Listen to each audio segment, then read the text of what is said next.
जय श्री कृष्णा। राधे राधे दोस्तों, स्वागत है आपका अपने चैनल पर। आज हम लेकर आए हैं आपके लिए आंवला नवमी की कथा।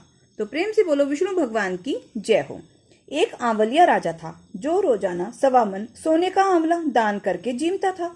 एक दिन उसके बेटे बहू ने सोचा कि अगर इतना आंवला रोज दान करेंगे तो सारा धन खत्म हो जाएगा। बेटा बाप से कहने लगा कि ऐसे तो सारा धन लुटवा दोगे, अब आंवला दान नहीं करना है। राजा रानी दुख के मारे उजाड़ खेत में जाकर बैठ गए। उन्होंने वहां भूखे प्यासे बैठे हुए 7 दिन बीत गए। राजा आंवला दान नहीं कर सका और आंवला दान किए बिना खाना कैसे खाए। फिर भगवान ने सोचा कि अगर मैं इसका सत नहीं रखूंगा तो दुनिया में मुझको कौन मानेगा, कोई भी नहीं मानेगा।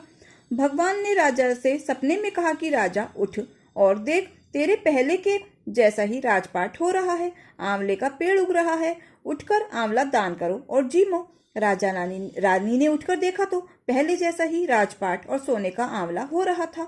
वे लोग रोजाना पहले की तरह 1.25 मन सोने का आंवला दान करने लगे। उधर बेटे और बहू के अन्नदाता से बैर पड़ गया। आसपास के लोग कहने लगे कि जंगल में एक आंवलिया राजा रह रहे हैं, उनके पास चले जाओ, वह तुम्हारा दुख दूर कर देंगे। वे लोग वहां पहुंचे तो रानी ने ऊपर से देख लिया। अपने आदमी से कहा कि इनको काम पर रख लो, इनसे काम तो कम कराओ और मजदूरी ज्यादा देना। एक दिन रानी ने अपनी बहू को बुलाकर कहा कि मेरा सिर धो दे। बहू सिर धोने लगी तो बहू के आंख से आंसू निकलकर रानी की पीठ पर गिरे। रानी ने पूछा कि बहू, तू रोने कैसे लगी, जैसी बात है बता। बहू बोली कि मेरी सास की पीठ पर भी ऐसा ही मस्सा था, वह भी 1.25 मन आंवला रोजाना दान करती। हमने उन्हें आंवला दान नहीं करने दिया और घर से निकाल दिया। फिर सास बोली कि हम ही तुम्हारे सास ससुर हैं, तुमने तो हमें निकाल दिया, लेकिन भगवान ने हमारा सत रखा है। हे भगवान, जैसे राजा रानी का सत रखा वैसे सबका रखना, कहते सुनते हुंकारा भरते का सारे परिवार के रखना। प्रेम से बोलो विष्णु भगवान की जय हो। एक ब्राह्मण ब्राह्मणी थे। 7 कोस गंगा जमुना नहाने जाया करते थे। ब्राह्मणी बहुत थक जाती थी। एक दिन बोली, कोई बेटा होता तो बहू आती, घर में खाना बना हुआ मिलता, कपड़े धुले हुए मिलते। ब्राह्मण बोला, तूने बड़ी बात कही, ला मैं तेरे लिए बहू अब ला देता हूँ।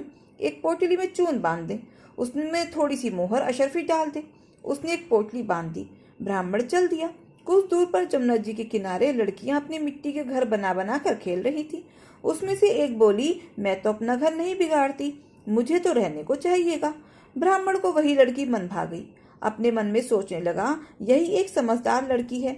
वह उसके पीछे पीछे हो लिया। जब वह घर पहुंची तो बोला, बेटी मैं भूखा हूँ, अपनी माँ से पूछ ले मेरी 4 रोटी हो देगी क्या।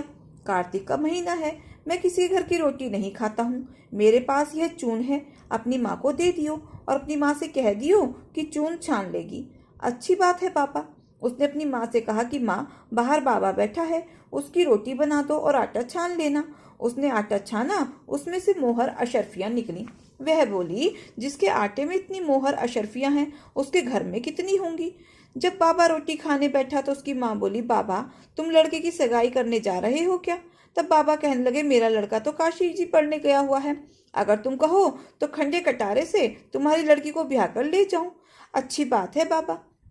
वो ब्याह कर ले आया। आकर बोला, रामू की माँ किवाड़ खोल, देख मैं तेरे लिए बहू लाया हूँ।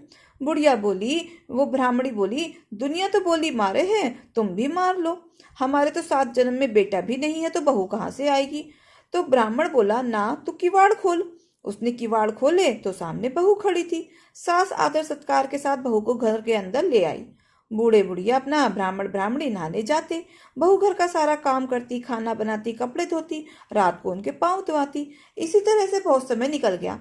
सास ने समझाया, बहू चूल्हे की आंच मत बुझने देना, तो और घड़े का पानी मत खत्म होने देना। एक दिन चूल्हे की आंच बुझ गई। भागी भागी बहू पड़ोस में गई। बोली, पड़ोसन जी मुझे थोड़ी सी आंच दे दो, मेरे चूल्हे की आंच बुझ गई है। मेरे सास ससुर आते ही होंगे, सुबह 4 बजे के गंगा जमुना नहाने गए हुए हैं। पड़ोसन ने कहा, तू तो बावली है, जो ये तो तुझे यूं ही उठाकर ले आए हैं, इनके 7 जन्म भी कोई बेटा नहीं है। बहू बोली, ना इनका बेटा तो काशी जी पढ़ने गया हुआ है। तो वह बोली, ना झूठ है, झूठ बोला होगा इन्होंने। तो वह बोली, अब क्या करूं। तब उसने कहा, जी फूकी रोटी कर दे, अलूनी दाल कर दे, खीर की कड़छी दाल में, दाल की कड़छी खीर में कर दे। उसको तो पड़ोसन की अब सीख लग गई। तो सासू आई तो उसने अपने जैसे बहू ने खाना लगाया तो खाना खाने बैठी तो वो दाल तो अलूनी थी, बिना नमक की थी। तो सास ने कहा कि बेटे आज तो दाल अलूनी है। तो बहू कहने लगी, खा लो सासू जी, तुम तो एक दिन खा लोगी, कुछ ना होगा, मुझे तो जीवन भर अलूनी ही रहना है। सासू बोली, ठीक है भाई। बहू को तो पड़ोसन की सीख लग गई, रात को सो गई। सुबह भागी भागी पड़ोस में बह फिर गई कि अब क्या करूं। तो पड़ोसन बोली, सातों कोठों की चाबी मांग ले। जब सासू जी जाने लगी तो अड़कर खड़ी हो गई, बोली, बाद में जाना, पहले मुझे सातों कोठों की चाबी दे दो। तब ससुर जी बोले, इसे चाबी दे दो, आज भी इसका कल भी इसका, हमारा क्या है, आज मरे कल दूसरा दिन। पीछे से बहू ने कोठे के अपना सारे कोठे खोल के देखे, किसी में अन्न, किसी में धन, किसी में बर्तन, किसी में कपड़ों के अटूट भंडार भरे हुए हैं। सातवां कोठा खोल के देखा तो उसमें गणेश, लक्ष्मी जी, पथवारी, कार्तिक के राई, दामोदर, ठाकुर जी, तुलसा का बिलड़ा, 36 करोड़ देवी देवता विराजमान है। गंगा जमुना बह रही है। तिलक लगाए चौकी पर बैठा एक लड़का माला जप रहा है। तो वह बोली, तू कौन है? तो वह बोला, मैं तेरा पति हूँ, किवाड़ बंद कर दे, मेरे माँ बाप आएंगे तब खोलियो। अब तो बहू बहुत खुश हुई। 36 प्रकार के भोजन बनाए, 16 श्रृंगार किया, राची माची टोले। सास ससुर आए, बड़े प्यार से उनसे बात की, उनके कपड़े धोए, खाना खिलाया। तो ब्राह्मण कहने लगा, बहू तो धन देख के राजी हो गई। बहू सास के पैर दबाती जाए और कहती जाए, माँ जी, तुम इतनी दूर 12 कोस गंगा जमुना नहाने जाती हो, थक जाती होंगी, तुम घर में नहा लिया करो। सास बोली, बावली, कहीं घर में भी गंगा जमुना बहती है? बहू बोली, हाँ माँ जी, चलो मैं दिखाती हूँ। उसने फिर इसी तरह अपना सारे कोठे खोले। जब सातवां कोठा खोलकर दिखाया तो उसमें गणेश, लक्ष्मी, पीपल, पथवारी, तुलसा, कार्तिक के ठाकुर, राई, दामोदर, शिव पार्वती, 36 करोड़ देवी देवता विराजमान है। गंगा जमुना बह रही है। तिलक लगाए चौकी पर एक लड़का बैठा माला जप रहा है। माँ बोली, तू कौन है? वह बोला, माँ, मैं तो तेरा बेटा हूँ। कि तू कहाँ से आया? मुझे कार्तिक देवता ने भेजा है। माँ बोली, बेटा, ये दुनिया क्या जानेगी, क्या मानेगा मेरा घर का पति, क्या जानेगी दुरानी जिठानी, क्या जाने अगड़ पड़ोस कि तू मेरा ही बेटा है। उसने पंडित से पूछा तो वह बोला, परली पार बहू बेटा खड़े हों, इस पार बुढ़िया खड़ी हो जाए, चाम की अंगिया पहने हो, छाती में से दूध की धार निकले, बेटे की दाढ़ी मूछ भीगे, पवन पानी से गठजोड़ा बंधे, तो सब जाने ये बुढ़िया का बेटा है। उसने ऐसा ही किया। चाम की अंगिया फट गई तो छाती में से दूध की धार निकली, बेटे की दाढ़ी मूछ भीग गई, पवन पानी से बहू बेटे का गठजोड़ा बंध गया। ब्राह्मणी बहुत खुश हुए। हे कार्तिक, हे ठाकुर, राई, दामोदर, कृष्ण भगवान, जैसे उसे बहू और बेटा दिए वैसे ही सबको देना, जैसे उसकी इच्छा पूरी करी वैसे सब किसी की करना। कहते सुनते हुंकारा भरते का। प्रेम से बोलो, गंगा जमुना माता की जय हो, कार्तिक भगवान की जय हो, धर्मराज जी की जय हो। एक बुढ़िया माई थी। वह व्रत नियम तो बहुत रखती थी। एक दिन भगवान के घर से यमदूत लेने आए। बुढ़िया माई यमदूत के साथ चली गई। आगे गहरी नदी बह रही थी। बुढ़िया माई डूबने लगी। तब यमराज जी से पूछा, माई, क्या गाय दान की हुई है? तब बुढ़िया माई ने मन में गाय माता का ध्यान किया तो गाय माता उपस्थित हो गई। गाय की पूंछ पकड़कर बुढ़िया माई ने नदी पार करी। आगे गई तो काले कुत्ते खाने को दौड़े। तब यमराज जी ने पूछा, कुत्ते को रोटी दी है क्या? बुढ़िया माई ने मन में कुत्ते का ध्यान किया तो कुत्ते चले गए। आगे चली तो काले कोए बुढ़िया माई को चोंच मारने लगे। तब यमराज जी ने कहा कि ब्राह्मण की बेटी को सिर में तेल लगाने को दिया है कि नहीं? बुढ़िया माई ने ब्राह्मण की बेटी को याद किया तो कोए ने चोंच मारना छोड़ दिया। आगे गई तो पैरों में कांटे चुभने लगे। तब यमराज जी ने कहा कि चप्पल दान में दी है या नहीं? बुढ़िया माई ने याद किया तो चप्पल पैरों में आ गई। आगे चली तो चित्रगुप्त जी ने यमराज जी से कहा, आप किसको ले आए हो? तब यमराज जी ने कहा कि बुढ़िया माई ने दान पुण्य तो बहुत किया है पर धर्मराज जी का कुछ नहीं किया, इसलिए आगे के द्वार बंद हैं। तब बुढ़िया माई बोली, मुझे 7 दिनों के लिए धरती पर जाने की आज्ञा दो। 7 दिनों तक कहानी सुनकर उद्यापन करने के बाद वापस आ जाऊंगी। बुढ़िया माई वापस धरती पर आ गई। जब वह अपने घर को गई तो बेटे बहू ने भूतनी का रूप धारण करके आ गई। जब वह घर को गई तो बेटे और बहू ने भूतनी समझकर घर के द्वार बंद कर दिए। तब उसने अपने बेटे और बहू को कहा कि मैं भूतनी नहीं हूँ, मैं नियमानुसार प्रत्येक दिन धर्मराज जी की कहानी सुनकर उद्यापन करके वापस परलोक चली जाऊंगी। यह सुनकर बेटे ने उद्यापन की पूजा की सभी सामग्री एकत्रित कर दी। लेकिन कहानी का हुंकारा नहीं भरा। तभी बुढ़िया माई पड़ोसन के पास गई और कहानी सुनने को कहा। पड़ोसन ने भी कहानी सुनी और हुंकारा भर दिया।